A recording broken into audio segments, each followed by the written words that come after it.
Kani kediga bati CTV, mat pidang pek yaki kubur baman kasni, belawan rasha pida ka Orange Nissan loom sopo near Fire Brigade Shillong, ringkat bat ka eco-friendly enterprise, ki plakot nagbenta ki jingdon kam hakasong, bat kara karong.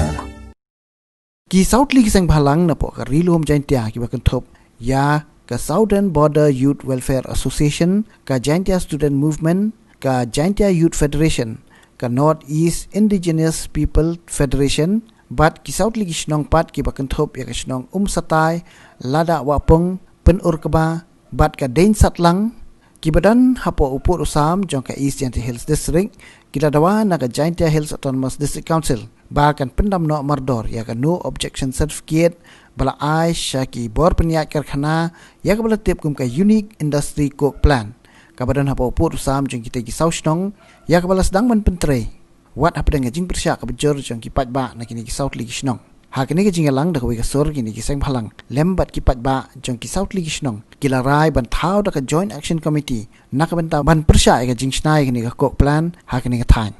yo ya ka jing bejor ni kina snong yo kini ka la ba opung bat no ba bahwa de NOC sosok ini snong untuk bu ya ta ga to turi ta ga wa de ling kada bu ila yang komplain seketika chat yang baca office yang CFO bu ya ga aku sotel ula ada atau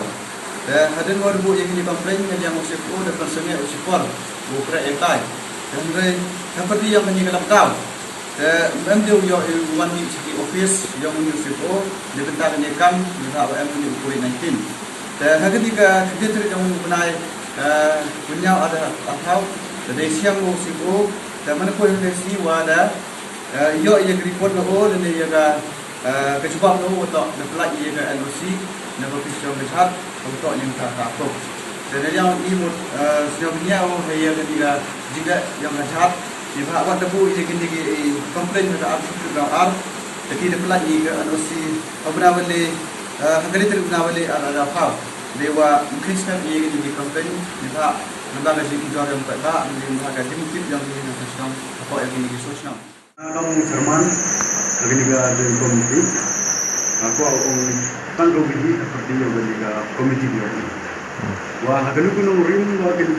kau wah elat ni, ini tilang itu suami orang komite. Tanggung biji kau rim, wah penduduk jadi ya kami kini jadi factory ni jadi cook, wan sekarang juga tanya dia okey. Dan ha ini tipce, wah kini juga tanya ni wah di mentoy nega rep kerja. Nada boy kini ka cook kamu yo ka tere kamu mo da running ka business bi onki te yo te si boy kini बनावन wat kini ki marap sini le wat kini do jai to tang ini marap do jai wat ka kejut ka chutom le ban mo ki